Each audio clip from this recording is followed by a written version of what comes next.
If you are over 50 and the first thing you do every morning is reach for coffee, I need to share something with you that my grandmother told me when I was 45 years old and my body was falling apart. She said, "Sarah, you are a doctor and you do not even know how to wake up." She was 89 at the time. She had never taken a single medication. She walked 2 miles a day. Her mind was razor sharp, and she looked at me, her granddaughter with a medical degree from Hadassah, with 40 years of clinical training, and she told me I was starting every single day by poisoning the most sacred hours my body would ever have. I did not understand her then. I do now. And today, after 4 decades of practicing preventive medicine and documenting what I call the 7 Jewish laws of longevity, I'm going to share with you one of the most important morning practices that Jewish women have carried for over 3,000 years. It is not a supplement, it is not a workout. It is not a breathing exercise. It is something so simple that when I tell you, you might think it cannot possibly make a difference. But I promise you, if you are struggling with fatigue, brain fog, stubborn weight, or that heavy, sluggish feeling that never seems to go away no matter how much sleep you get, what I am about to teach you today could change the way your body feels within the first week. And toward the end of this teaching, I am going to share something my grandmother Rachel only revealed to women she truly trusted. The one sentence she spoke every morning before her feet touched the floor, and why modern neuroscience now confirms it may be one of the most powerful things a woman over 50 can do for her longevity. My grandmother Rachel was born in Łódź, Poland in 1921. She survived things no human being should ever have to survive. She arrived in Brooklyn with nothing, no money, no possessions, no family photographs. But she carried something that no one could take from her. She carried knowledge, practices, rituals that had been passed from mother to daughter for generations. And she kept them in small notebooks, written in Yiddish in her tight, careful handwriting that she stored in the kitchen drawer next to her Shabbat candles. I grew up in that kitchen. Between Tel Aviv and Brooklyn, that kitchen was the center of my world. Every Friday night, the apartment filled with the smell of challah and chicken soup and the warm amber light of the candles. And every morning, every single morning without exception, my grandmother did the same thing. She woke before dawn. She sat at the edge of her bed. She whispered something I could not hear. Then she walked to the kitchen, poured herself a glass of water, room temperature, never cold, and she drank it slowly. She stood by the window while she drank. She breathed. She was still. Only after all of this, after the whisper, the water, the stillness, would she even think about making her tea. I watched her do this thousands of times before I understood what she was doing. She was not simply hydrating, she was performing one of the oldest health rituals in the Jewish tradition. And it was not until my own body broke down at 45. The chronic fatigue, the hormonal chaos, the brain fog that made me feel like I was losing myself, that I opened her notebooks and found the page where she had written in Yiddish the morning rule. Before you go further, I want you to do something for me. Scroll down to the comments and type these words. I honor my mornings, just those 4 words. Because the first step in every one of the 7 laws is intention. And intention begins with a declaration. Now, let me tell you what is actually happening in your body when you wake up and immediately drink coffee. Because this is not about opinion, this is about physiology. When you open your eyes in the morning, your body is already doing something extraordinary. Your adrenal glands release cortisol, the hormone that signals wakefulness, alertness, readiness. Cortisol peaks naturally within the first 30 to 45 minutes after you wake up. This is called the cortisol awakening response, and it is one of the most important hormonal events of your entire day. It sets the rhythm for everything. your energy, your metabolism, your mood, your ability to think clearly. Now, here is what most women over 50 do not know. When you drink coffee during that cortisol peak, when you pour caffeine into a system that is already at its most alert, you are not adding energy.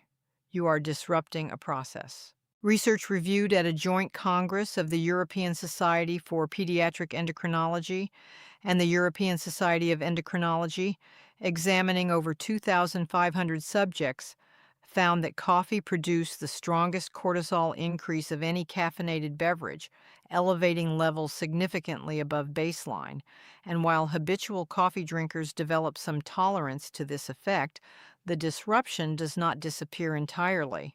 A study published in Psychosomatic Medicine involving men and women in a controlled crossover trial found that even after 5 days of regular caffeine intake, cortisol responses to caffeine were reduced but not eliminated, particularly in the afternoon following a second dose. What does this mean for you? It means that when you drink coffee first thing in the morning, you are layering artificial stimulation on top of your body's natural stimulation.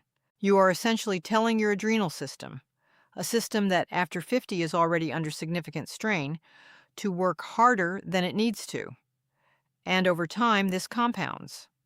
The fatigue you feel by 2 in the afternoon, the brain fog that settles in after lunch, the inability to fall asleep at night even though you are exhausted, the weight that clings to your midsection no matter what you eat. These are not signs of aging. These are signs of a body whose morning rhythm has been hijacked day after day, year after year. And here is what breaks my heart. Millions of women over 50 right now believe that their exhaustion is inevitable. They go to their doctors. Their blood work comes back normal. They are told everything is fine, but they know, in their bones they know, that something is wrong. I know because I was one of them. At 45, I was drinking 3 cups of coffee before 9 in the morning. I was running on cortisol and caffeine and willpower. And I was a doctor who could not heal herself. And when I finally sat down with my grandmother's notebooks, the first page I opened said something so simple it almost made me cry. It said in Rachel's handwriting, "First, thank God for returning your soul. Then water. Then wait. Then nourish." That was the morning rule. What I discovered is that this is not an isolated tip with an isolated benefit. It is one piece of a system that Jewish women have carried for 3,000 years and that I have spent 40 years documenting into 7 laws. Today I am sharing the foundation of all of them, because without this, the other 6 cannot work as they were designed to. Let me show you where this comes from, because this is not something my grandmother invented. This practice is rooted in the deepest layers of Jewish wisdom. In the Talmud, in Tractate Bereshit, there is a discussion about the first moments of consciousness, the transition from sleep to wakefulness, and the sages treat this moment as sacred.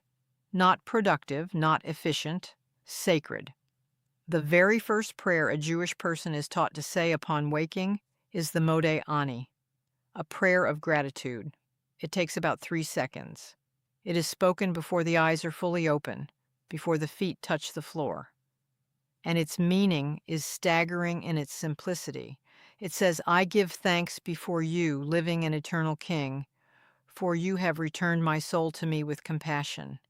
Great is your faithfulness." This is not a prayer asking for something. It is a prayer of recognition.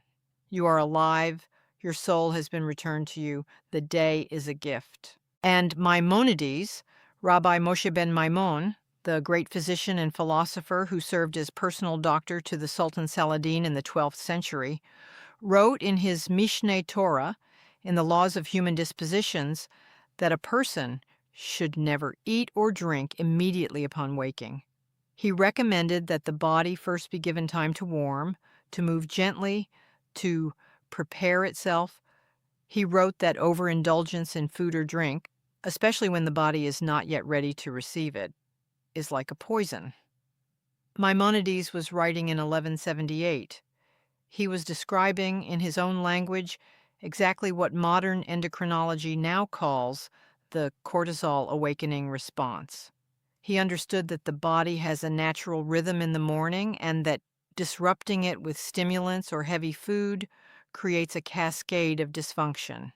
He wrote this 800 years before we had the science to prove it.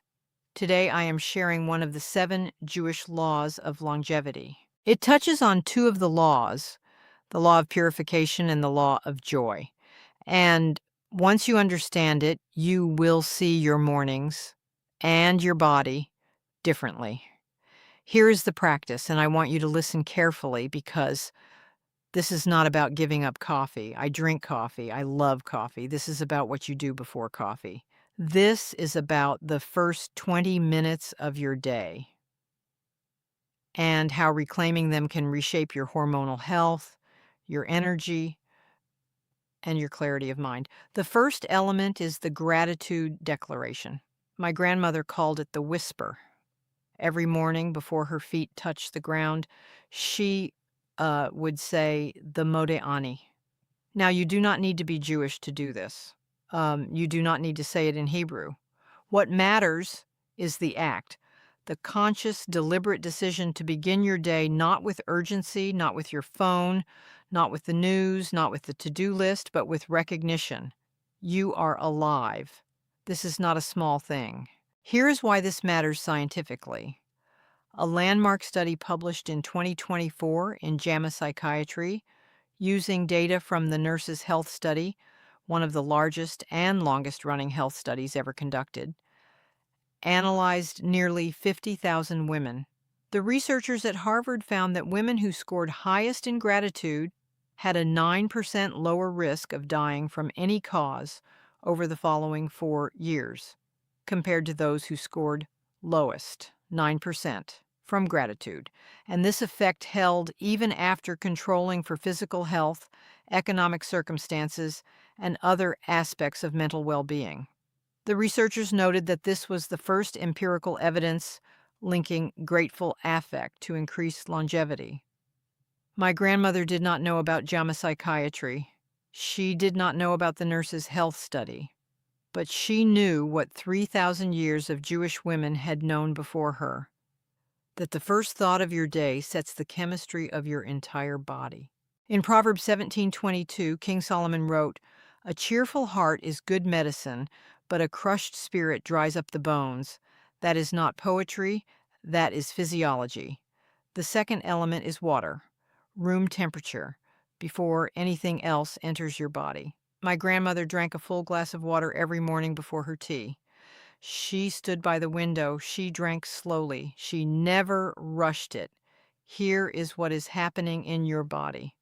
After 7 or 8 hours of sleep, you wake up in a state of mild dehydration. Your blood is thicker.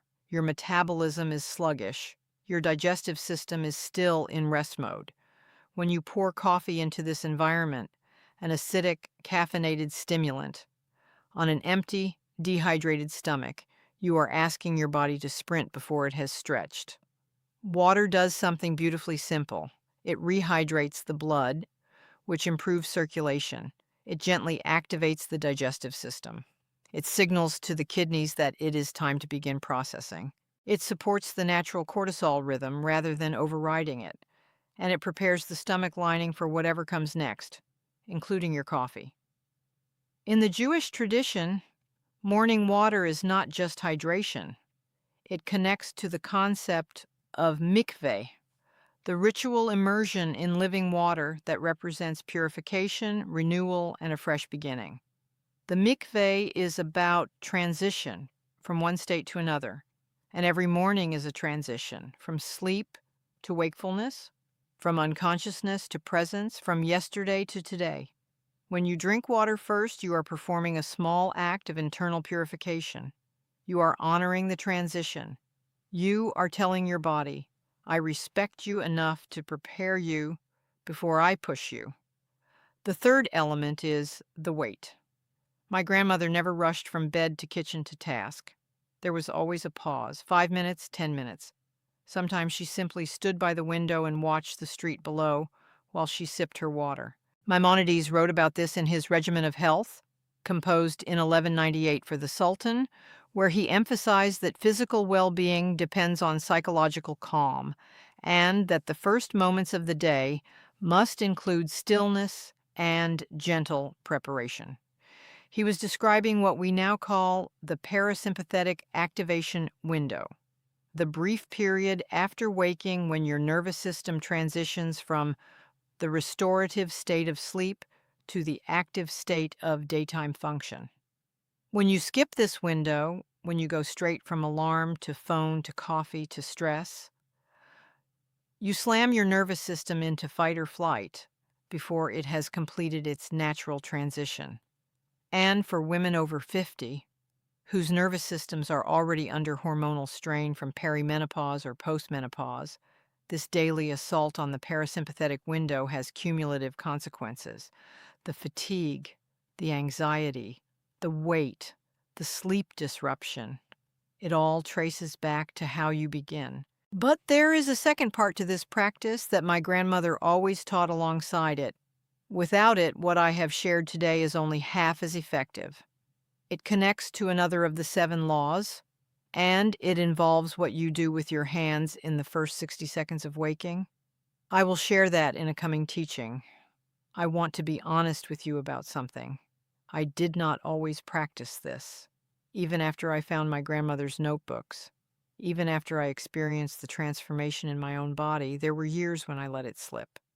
I got busy, I got arrogant, I am a doctor. I thought I could power through anything. 3 years ago, I went through a period of intense stress, a family situation I will not go into, and I stopped doing the morning practice. I went back to coffee, first thing, phone first thing, rushing first thing. Within 6 weeks, the fatigue was back. The brain fog returned. I started waking at 3 in the morning and could not fall back asleep. I was 65 years old and I felt 80. It was my daughter who said to me, "Mom, what would Bubby Rachel say?" And I knew exactly what she would say. She would say, "Sarah, you forgot how to wake up again." I went back to the practice, the whisper, the water, the weight. Within 10 days, I felt the shift. Within 3 weeks, I was sleeping through the night again. I share this because I need you to know I am not perfect. I am not above the struggle. But I have seen in my own body and in the bodies of thousands of women I have worked with over 40 years that these practices work. Not because they are magical, but because they are aligned with how the body was designed to function. And right now, in a world where women over 50 are more stressed, more overstimulated, more hormonally disrupted, and more medically dismissed than at any point in history, these ancient practices are not just relevant, they are urgent. My grandmother used to say that these practices do not work like pills, one at a time, on demand. They work like a garden. All 7 laws together, tended with consistency. So let me leave you with this. 3 things to carry from today. First, the whisper. Before your feet touch the floor, say something. A thank you, a recognition, a declaration that you are alive and that this matters. The Moda Ani, or your own version of it. Let the first thought of your day be gratitude, not urgency. Second, the water. Room temperature, a full glass, before coffee, before food, before anything. Drink it slowly. Stand by a window if you can. Let your body wake up the way it was designed to. Third, the wait. Give yourself even 5 minutes between waking and consuming. Let your cortisol do what it was made to do.